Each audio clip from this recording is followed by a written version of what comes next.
We may all be drinking more coffee to help us survive the COVID-19 lockdown. Today scientists announce the healthiest way to make a brew. Now, before we start, make sure you hit the subscribe button, and if you already did, do click on the bell button so that you will not miss out any of our new videos. The first study to examine links between coffee brewing methods and risks of heart attacks and death has concluded that filtered brew is safest. The research is published in the European Journal of Preventive Cardiology, a journal of the European Society of Cardiology (ESC).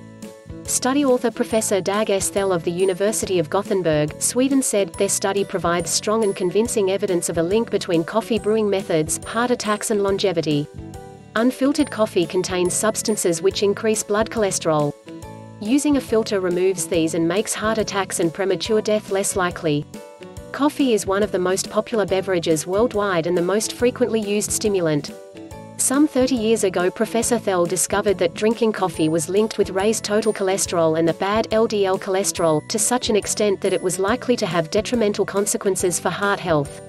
Experiments identified the culprit substances in coffee and found that they could be removed using a filter.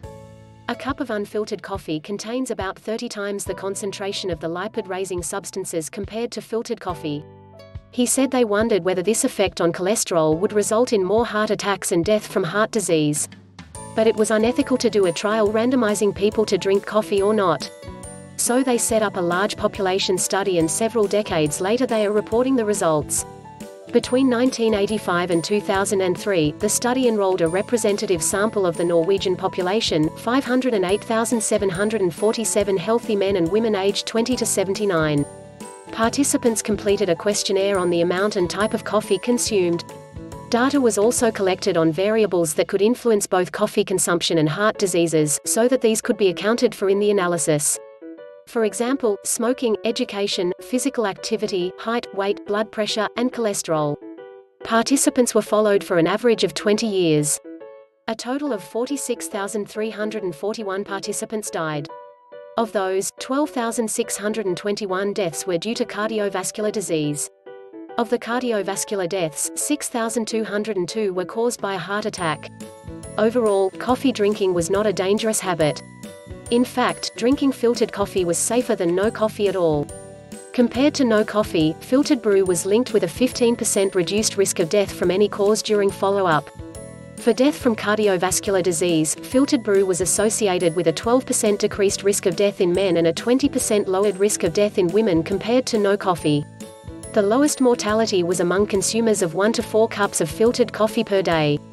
Professor Thel said the finding that those drinking the filtered beverage did a little better than those not drinking coffee at all could not be explained by any other variables such as age, gender, or lifestyle habits.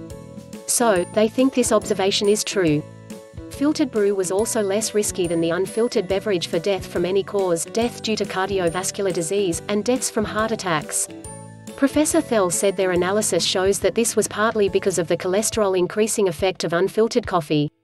Professor Thel noted that unfiltered coffee did not raise the risk of death compared to abstaining from coffee, except in men aged 60 and above, where unfiltered brew was linked with elevated cardiovascular mortality. He said they only had one measurement of coffee consumption, but they know that brewing habits were changing in Norway during the follow-up period. They believe that some women and younger men drinking unfiltered coffee switched to filtered, thereby reducing the strength of the association with cardiovascular mortality, whereas older men were less inclined to change their habits. Professor Thel emphasized that these are observational data, but that if public health authorities asked for his advice it would be, for people who know they have high cholesterol levels and want to do something about it, stay away from unfiltered brew, including coffee made with a cafetiere. For everyone else, drink your coffee with a clear conscience and go for filtered.